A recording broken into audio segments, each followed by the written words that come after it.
Hello friends, नमस्कार। आप सभी को स्वागत है अपना YouTube channel talent study lover पर। तो आज की क्लास शुरू करते हैं। आपको बता दें कि इस क्लास में आपको टॉप 25 MCQs क्वेश्चन देखने को मिलेंगे और आने वाले सभी एग्जाम के लिए महत्वपूर्ण है। तो वीडियो को पूरा देखिएगा, बहुत कुछ सीखने को मिलेंगे, ठीक है ना। और इस क्लास की PDF आपको टेलीग्राम पर प्रोवाइड करा दिया जाता है, तो आप ज्वाइन कर लीजिएगा टेलीग्राम, वहाँ से डाउनलोड कर आप रिविज़न करते रहिएगा, ठीक है। तो चलिए शुरू करते हैं आज की क्लास। तो आज का सबसे पहला क्वेश्चन जो है वो है टेस्ट क्वेश्चन, ठीक है ना। रक्त संचरण संबंधी खोज की, यानी किसके द्वारा खोज किया गया था रक्त संचरण संबंधी। तो इस क्वेश्चन का आंसर आप सभी लोग कमेंट में बताइएगा। चलिए शुरू करते हैं आज की पहला क्वेश्चन से क्लास। तो आज का पहला क्वेश्चन है, किस व्यक्ति ने प्रथम बार कार्यकारी प्रधानमंत्री के रूप में पदभार संभाला, ये बताना है, ठीक है। चलिए, तो क्वेश्चन का आंसर आप लोग भी देते चलिएगा और लास्ट में आप अपना स्कोर कमेंट में बताइएगा। तो इस क्वेश्चन का राइट आंसर देखते हैं। तो इसका राइट आंसर है ऑप्शन बी, ठीक है ना। ऑप्शन बी यानी कि गुलजारी लाल नंदा के द्वारा, ठीक है ना। गुलजारी लाल नंदा जो थे वो प्रथम पदभार ग्रहण किए थे कार्यकारी प्रधानमंत्री के रूप में।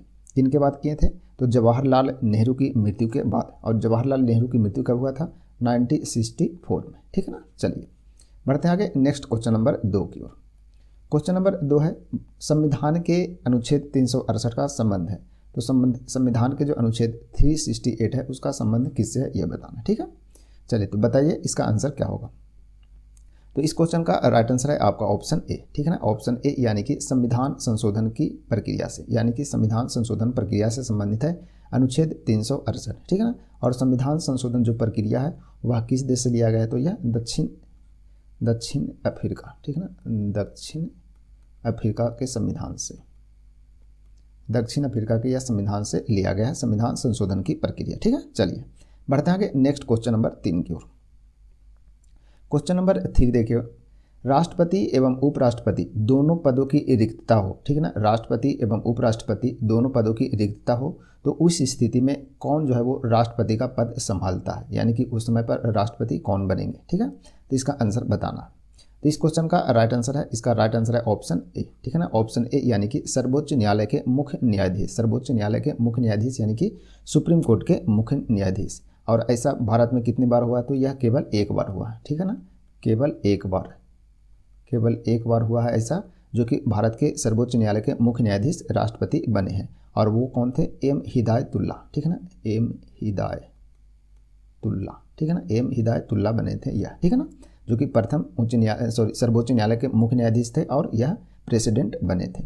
और यदि मुख्य न्यायाधीश भी अनुपस्थित हो तो कौन बनेगा? तो यदि सर्वोच्च न्यायालय के मुख्य न्यायाधीश भी अनुपस्थित रहेगा तो सर्वोच्च न्यायालय के जो वरिष्ठतम न्यायाधीश होंगे वो बनेंगे राष्ट्रपति उस कंडीशन में, ठीक है ना। तो ध्यान रखिएगा। चलिए बढ़ते हैं आगे नेक्स्ट क्वेश्चन नंबर 4 की ओर।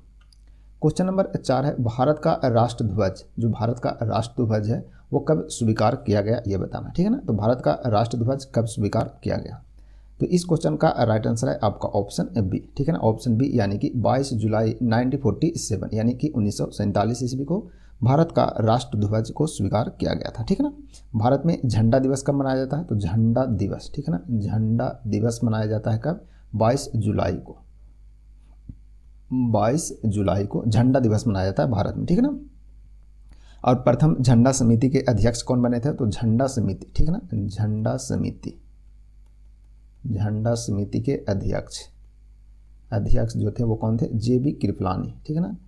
JB कृपलानी, याद रखिएगा, JB कृपलानी थे झंडा समिति के अध्यक्ष। और भारत में झंडा दिवस मनाया था 22 जुलाई को, तो ध्यान रखिएगा। चलिए बढ़ते हैं आगे नेक्स्ट क्वेश्चन नंबर 5 की ओर। क्वेश्चन नंबर 5 है, सत्यमेव जयते किस रूप में प्रचलित है, ये बताना, ठीक है ना। सत्यमेव जयते किस रूप में प्रचलित है? तो इसका राइट आंसर क्या होगा? तो इस क्वेश्चन का राइट आंसर है आपका ऑप्शन डी, ठीक है ना। ऑप्शन डी यानी कि इनमें से कोई नहीं। सत्यमेव जयते किस रूप में प्रचलित है?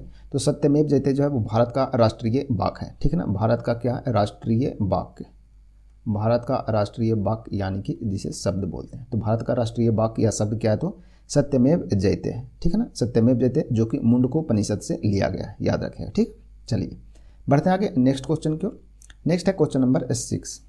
क्वेश्चन नंबर 6 है, भारत में टेलीविजन की शुरुआत कब हुई? भारत में टेलीविजन की शुरुआत कब हुई, ये बताना, ठीक है। चलिए तो देखते हैं इसका राइट आंसर क्या होगा। तो इसका राइट आंसर है ऑप्शन डी, ठीक है ना। ऑप्शन डी यानी कि 1959 ईस्वी में भारत में क्या हुआ था? टेलीविजन की शुरुआत हुआ था, ठीक है ना। टेलीविज़न की शुरुआत भारत में कब हुआ? 1959 ईस्वी में।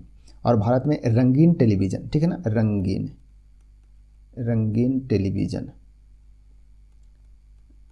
टेलीविज़न की शुरुआत कब हुआ? तो 1982 में। भारत में रंगीन टेलीविज़न की शुरुआत 1982 में, और भारत में टेलीविज़न की शुरुआत 1959 में हुआ था, ठीक है, ध्यान रखिएगा।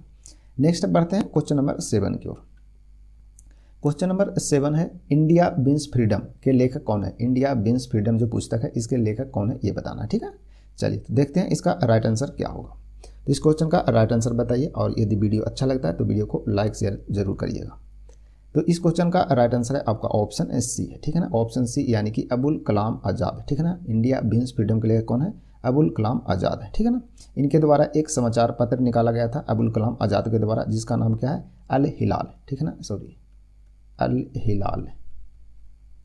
अल हिलाल क्या है? समाचार पत्र है, समाचार पत्र है, और ये इंडिया विंस फ्रीडम जो कि पुस्तक है, ठीक है ना। तो ध्यान रखिएगा ये भी। बढ़ते हैं कि नेक्स्ट क्वेश्चन नंबर 8 की ओर। क्वेश्चन नंबर 8 क्या है? एशिया की सबसे लंबी नदी है, यानी एशिया की सबसे लंबी नदी कौन है, ये बताना है, ठीक है। चलिए इस क्वेश्चन का आंसर बताइए। तो इसका आंसर क्या है? तो इसका आंसर है आपका ऑप्शन सी है, ठीक है ना, ऑप्शन सी, यानी कि यांगसी टिकियांग, ठीक है ना, यांगसी टिकियांग जो कि एशिया की सबसे लंबी नदी है। और यह नदी किस देश में बहती है? तो यह चीन में, ठीक है ना, चीन में बहता है।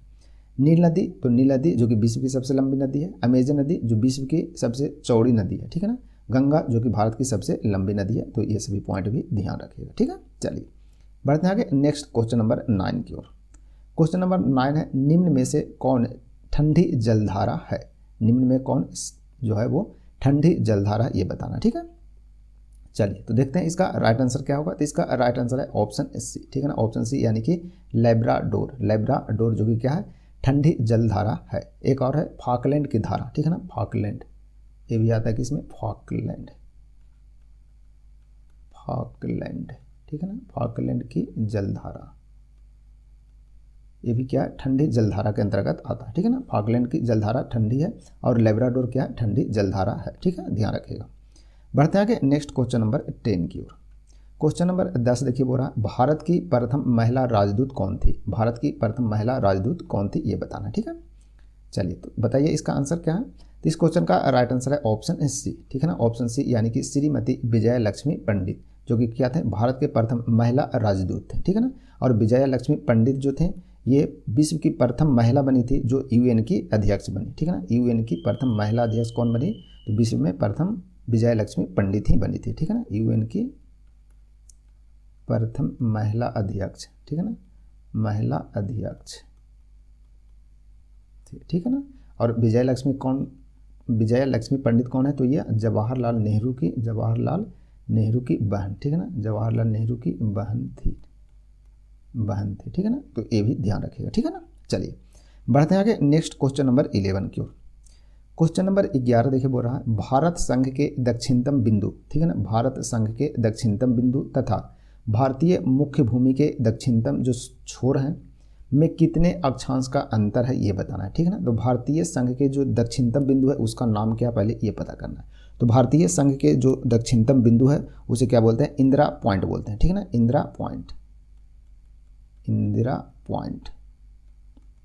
पॉइंट। इसका अक्षांशीय विस्तार कितना है? तो इसका अक्षांशीय विस्तार 6 डिग्री 45 मिनट उत्तरी अक्षांश, ठीक है ना, उत्तरी अक्षांश। और भारत की मुख्य भूमि की जो दक्षिणतम छोर है वो कौन है? तो ये है कन्याकुमारी। कौन है? कन्याकुमारी है, ठीक है ना, कन्याकुमारी जगह है, ठीक है ना। जिसका अक्षांशीय विस्तार कितना है? तो इसका अक्षांशीय विस्तार है 8 डिग्री 4 मिनट, ठीक है ना, उत्तरी अक्षांश। तो ये दोनों का जो है डिफरेंस पूछ रहा है। तो 6 डिग्री और 8 डिग्री, यानी कि लगभग कितना आ रहा है? 2 डिग्री अक्षांश का अंतर आ रहा है। तो इसका राइट आंसर होगा ऑप्शन ए, ठीक है ना, ऑप्शन ए इसका सही होगा, ठीक है ना। तो ध्यान रखिएगा। बढ़ते आगे नेक्स्ट क्वेश्चन नंबर 12 की ओर। क्वेश्चन नंबर 12 है भारत के किस अधिवेशन में हिंदी को, ठीक है ना, हिंदी को सर्वप्रथम राष्ट्रभाषा के रूप में प्रस्तुत किया गया, ये बताना है, ठीक है ना। तो कांग्रेस के किस अधिवेशन में हिंदी को सर्वप्रथम राष्ट्रभाषा के रूप में प्रस्तुत किया गया? तो इसका राइट आंसर क्या होगा? तो इसका राइट आंसर है ऑप्शन डी, ठीक है ना, ऑप्शन डी, यानी कि बेलगाम अधिवेशन। बेलगाम अधिवेशन जो कि बेलगाम कहाँ है? कर्नाटक में। और इस अधिवेशन के अध्यक्ष कौन थे? तो अध्यक्ष थे महात्मा गांधी। कौन थे? महात्मा गांधी, जो कि एकमात्र कांग्रेस के अधिवेशन के अध्यक्ष रहे थे। ठीक है ना। टोटल कितने बार? एक बार। ठीक है ना, ध्यान रखिएगा। चलिए बढ़ते हैं आगे नेक्स्ट क्वेश्चन नंबर 13 की ओर। क्वेश्चन नंबर 13, लक्षद्वीप समूह में कौन सा द्वीप शामिल नहीं है? ठीक है ना। लक्षद्वीप समूह में कौन सा जो द्वीप है निम्नलिखित में सुबह शामिल नहीं है, ये बताना है। ठीक है ना। चलिए, तो इसका राइट आंसर क्या है? तो इस क्वेश्चन का राइट आंसर है ऑप्शन ए। ठीक है ना, ऑप्शन ए यानी कि मरकत द्वीप। मरकत द्वीप जो कि लक्षद्वीप में शामिल नहीं है। ठीक है ना। चलिए, लक्षद्वीप है तो लक्षद्वीप जो है टोटल कितने द्वीप समूह से बना है? तो 36 द्वीप समूह से यह मिलकर बना हुआ है। ठीक है ना, 36 द्वीप से मिलकर बना हुआ है लक्षद्वीप, जिसमें क्या लक्का द्वीप, मिनिकॉय द्वीप, मिनी द्वीप सभी किसका है? लक्षद्वीप का द्वीप है। ठीक है ना। और मरकत द्वीप जो है वो क्या है? तो मरकत द्वीप जो है वो अंडमान द्वीप समूह के उत्तर में है। किसका है? अंडमान का। ठीक है ना, अंडमान द्वीप समूह का एक द्वीप है, अंडमान द्वीप समूह का। ठीक है ना। इसे को बोलते हैं मरकत द्वीप को ही क्या बोलते हैं? कोको द्वीप बोलते हैं। क्या बोलते हैं? कोको। कोको द्वीप किससे बोलते हैं? तो मरकत द्वीप को ही बोलते हैं। तो ये पॉइंट याद रखिएगा, कोको द्वीप किसे बोलते हैं? मरकत द्वीप को। नेक्स्ट है क्वेश्चन नंबर 14, बढ़ते हैं। क्वेश्चन नंबर 14 देखिए, बोल रहा चंद्रगुप्त मौर्य व सेल्यूकस निकेटर के बीच युद्ध कब लड़ा गया? चंद्रगुप्त मौर्य व सेल्यूकस निकेटर के बीच युद्ध कब लड़ा गया, ये बताना है। ठीक है। तो इस क्वेश्चन का राइट आंसर है आपका ऑप्शन ए है। ठीक है ना, ऑप्शन ए यानी कि 305 ईसा पूर्व में लड़ा गया था और इसमें विजयी हुआ था कौन? चंद्रगुप्त मौर्य जीत गया था। ठीक है ना। चलिए बढ़ते हैं आगे नेक्स्ट क्वेश्चन नंबर 15 की ओर। 15 नंबर क्वेश्चन है, अमोघ वर्ष प्रथम किस वंश का शासक था? अमोघ वर्ष प्रथम किस वंश का शासक था, ये बताना। ठीक है। चलिए, तो इस क्वेश्चन का राइट आंसर है आपका ऑप्शन सी। ठीक है ना, ऑप्शन सी यानी कि राष्ट्रकूट वंश का यह शासक था कौन? अमोघ वर्ष प्रथम। ठीक है ना। और इसका कार्यकाल कब से कब तक रहा? तो इसका कार्यकाल रहा 814 ईस्वी से लेकर के 878 ईस्वी तक। ठीक है ना, 878 ईस्वी तक। और अमोघ वर्ष कौन से धर्म को मानता था? यह जैन धर्म। ठीक है ना, जैन धर्म को क्या करता था? मानता था। जैन धर्म का अनुयायी था ये। ठीक है ना। चलिए बढ़ते हैं आगे नेक्स्ट क्वेश्चन नंबर 16 की ओर। क्वेश्चन नंबर 16 देखिए, बोल रहा है मोहम्मद गौरी ने किस युद्ध में पृथ्वीराज चौहान को हराया? मोहम्मद गौरी ने किस युद्ध में पृथ्वीराज चौहान को हराया? ठीक है ना। चलिए, तो इस क्वेश्चन का राइट आंसर है आपका ऑप्शन बी है। ठीक है ना, ऑप्शन बी यानी कि तराइन का द्वितीय युद्ध। तराइन का द्वितीय युद्ध में मोहम्मद गौरी को हरा दिया था कौन? मोहम्मद गौरी ने हरा दिया था पृथ्वीराज चौहान को। ठीक है। तो कुछ पॉइंट है, ध्यान रखिए। जैसे तराइन का प्रथम युद्ध, तराइन का प्रथम युद्ध कब हुआ था? 1191 ईस्वी में। इसमें कौन जीता? तो इसमें जीता पृथ्वीराज चौहान। ठीक है ना, पृथ्वीराज चौहान विजय हुआ, चौहान जीता। ठीक है ना। और द्वितीय जो तराइन का युद्ध हुआ वो कब हुआ? 1192 ईस्वी में। ठीक है ना, इसमें कौन जीता? मोहम्मद गौरी जीता। ठीक है ना। चलिए, तो ये कुछ पॉइंट था, याद रखिएगा। ठीक है ना। चलिए नेक्स्ट है क्वेश्चन नंबर 17 की ओर बढ़ते हैं। क्वेश्चन नंबर 17 है, अकबर ने 1569 ईस्वी में कालिंजर पर विजय प्राप्त की थी। ठीक है ना, कालिंजर पर विजय प्राप्त कब किया था अकबर? 1569 में। उस समय वहाँ का शासक कौन था, ये बताना है। तो उस समय वहाँ का शासक यानी कालिंजर का शासक कौन था? तो इस क्वेश्चन का राइट आंसर है आपका ऑप्शन सी। ठीक है ना, ऑप्शन सी यानी कि रामचंद्र। कौन था? रामचंद्र। और अकबर के पिता कौन थे? तो अकबर के पिता का नाम था हुमायूं। ठीक है ना। और अकबर के बचपन में जो संरक्षक था वो कौन था? तो बैरम खान था। ध्यान रखिएगा ये सभी पॉइंट। बढ़ते हैं आगे नेक्स्ट क्वेश्चन नंबर 18 की ओर। क्वेश्चन नंबर 18, मीन केम्प के लेखक कौन है? यानी मीन केम्प जो पुस्तक है इसके लेखक कौन है, ये बताना। ठीक है ना। चलिए, तो इसका राइट आंसर क्या है? तो इस क्वेश्चन का राइट आंसर है ऑप्शन ए। ठीक है, ऑप्शन ए यानी कि हिटलर के द्वारा लिखा गया पुस्तक है मीन केम्प, जिसे हिंदी में क्या बोलते हैं? मेरा संघर्ष। ठीक है ना, मेरा संघर्ष बोलते हैं हिंदी में। ठीक है ना, हिटलर के द्वारा लिखा गया था। हिटलर जो कि 1933 ईस्वी में जर्मनी का चांसलर रहा। ठीक है ना, 1933 ईस्वी में जर्मनी का क्या बना था? चांसलर। जर्मनी का चांसलर बना और फिर उसके बाद राष्ट्रपति भी यह बना था। और द्वितीय विश्व युद्ध का कारण क्या था? तो हिटलर ही था। हिटलर के द्वारा जो 1 सितंबर 1939 ईस्वी को, ठीक है ना, 1 सितंबर 1939 ईस्वी को द्वितीय युद्ध प्रारंभ हुआ था, जिसमें हिटलर ने पोलैंड पर आक्रमण कर दिया था। ठीक है ना, इसी के कारण द्वितीय विश्व युद्ध शुरू हुआ था, जिसका तत्कालिक कारण माना जाता है यह। ठीक है। चलिए बढ़ते हैं आगे नेक्स्ट क्वेश्चन नंबर 19 की ओर। क्वेश्चन नंबर 19 है, बांग्लादेश की सीमा कौन सा भारतीय राज्य छूता नहीं है? ठीक है ना, यानी कौन सा भारतीय राज्य है जो बांग्लादेश की सीमा को नहीं छूता है, ये बताना है। ठीक है, तो इसका राइट आंसर है ऑप्शन सी है। ठीक है ना, ऑप्शन सी यानी कि नागालैंड। नागालैंड की सीमा जो है वो बांग्लादेश से नहीं लगता है। ठीक है ना, तो बांग्लादेश से टोटल कितने राज्यों की सीमा लगता है वो देख लेते हैं एक बार। ठीक है ना, तो सबसे पहले तो याद रखिए पश्चिम बंगाल। ठीक है ना, पश्चिम यहाँ से लिख देते हैं। ठीक है, पश्चिम बंगाल। ठीक है ना, पश्चिम बंगाल हो गया। पश्चिम बंगाल के बाद फिर हो गया आपका असम। ठीक है ना, सॉरी कट रहे हैं, एक मिनट।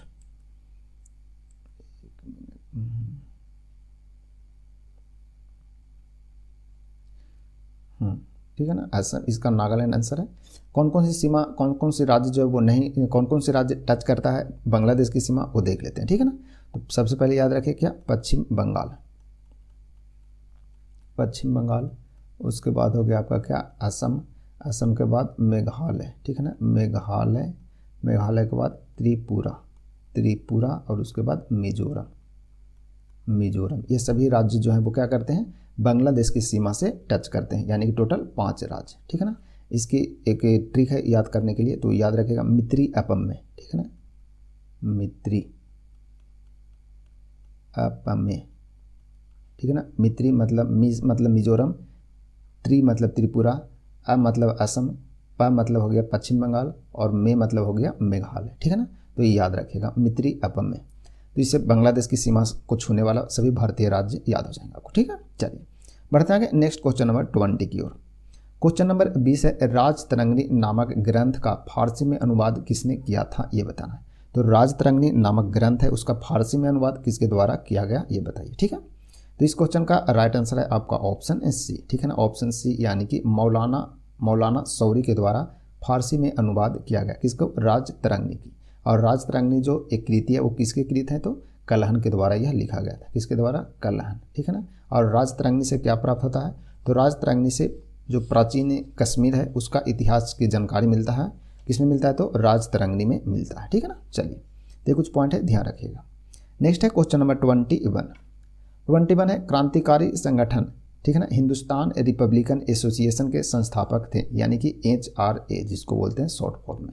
हिंदुस्तान रिपब्लिकन एसोसिएशन के संस्थापक कौन थे, ये बताना। ठीक है, तो इसका राइट आंसर है ऑप्शन बी। ठीक है, ऑप्शन बी यानी कि सचिंद्र नाथ सान्याल के द्वारा यह स्थापना किया गया था इसका। ठीक है ना, और HRA के द्वारा ही, यानी कि हिंदुस्तान रिपब्लिकन एसोसिएशन के द्वारा ही 9 अगस्त, ठीक है ना, 9 अगस्त 1925 ईस्वी को क्या हुआ था, एक काकोरी कांड किया गया था। ठीक है ना,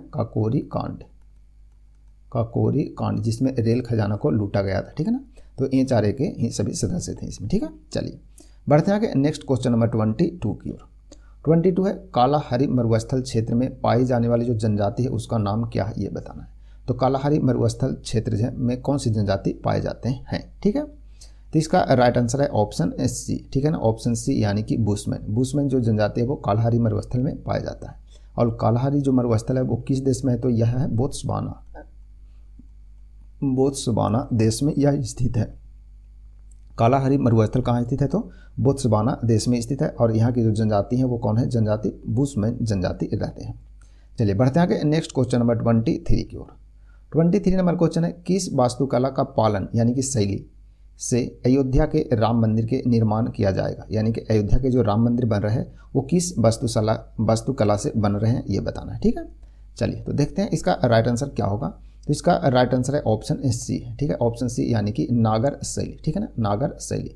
तो वास्तुकला के टोटल जो होते हैं 3 शैली होते हैं। ठीक है ना, टोटल जो शैली होते हैं वो कितने होते हैं, 3 शैली होते हैं। पहला होता है आपका क्या, द्रविड़ शैली। ठीक है ना, द्रविड़ शैली होता है, ये आपको दक्षिण में देखने को मिलेगा। कहाँ देखने को मिलेगा, दक्षिण में। जो दक्षिण में मंदिर बनते हैं वो द्रविड़ शैली से बनते हैं। ठीक है ना, और उसके बाद होता है क्या, बेसर शैली एक होता है। ठीक है ना, बेसर शैली होता है जो कि मध्य भारत में आपको देखने को मिलेगा इसमें। ठीक है ना, मध्य भारत में जो मंदिर बनता है वो ज़्यादातर बेसर शैली से बनते हैं। और नागर शैली एक होता है, नागर शैली। ठीक है ना, नागर शैली जो कि उत्तर में देखने को मिलते हैं। तो उत्तर में जो ज़्यादातर मंदिर बनते हैं वो नागर शैली से, मध्य भारत में क्या, बेसर शैली, और दक्षिण में जो बनते हैं वो द्रविड़ शैली। तो ध्यान रखिएगा। ठीक है ना, चलिए बढ़ते आगे नेक्स्ट क्वेश्चन नंबर 24 की ओर। 24 नंबर क्वेश्चन है, अल्टीमीटर से क्या नापते हैं, ये बताना है। तो अल्टीमीटर से क्या नापते हैं, तो इसका राइट आंसर है आपका ऑप्शन बी है, ठीक है ना। ऑप्शन बी यानी कि भूतल से ऊंचाई मापते हैं। क्या मापते हैं? भूतल से ऊंचाई जो मापते हैं वो अल्टीमीटर से मापते हैं। नेक्स्ट है क्वेश्चन नंबर 25 देखते हैं। 25 है स्टीम इंजन के आविष्कारक थे, यानी कि स्टीम इंजन का आविष्कार जो है वो किसके द्वारा किया गया था। तो स्टीम इंजन का आविष्कार किसने किया था ये बताना है। तो इस क्वेश्चन का राइट आंसर है ऑप्शन ए है, ठीक है। ऑप्शन ए यानी कि जेम्स वाट के द्वारा किया गया था। और कब किया गया था? तो जेम्स वाट के द्वारा 1825 ईस्वी में स्टीम इंजन का आविष्कार किया गया था, ठीक है ना। चलिए, और भारत में रेलवे बोर्ड की स्थापना हुआ था कब? 1905 में, ठीक है ना। रेलवे बोर्ड की स्थापना कब हुआ? 1905 में, याद रखिएगा, ठीक है। तो ये था आज का क्लास का क्वेश्चन नंबर 25। तो अब आप बताइएगा कि आपके कितने स्कोर आ रहे हैं 25 में, ठीक है। और जो फर्स्ट क्वेश्चन था उसका टेस्ट क्वेश्चन जो बताएं उसका आप आंसर ज़रूर कमेंट में दीजिएगा, और अपना स्कोर आप कमेंट में भी ज़रूर बताइएगा, ठीक है। तो मिलते हैं फिर नए क्लास में, तब तक के लिए आप सभी को धन्यवाद। और वीडियो यदि अच्छा लगे तो वीडियो को लाइक, शेयर और अपना YouTube channel talent study lover को सब्सक्राइब जरूर करें।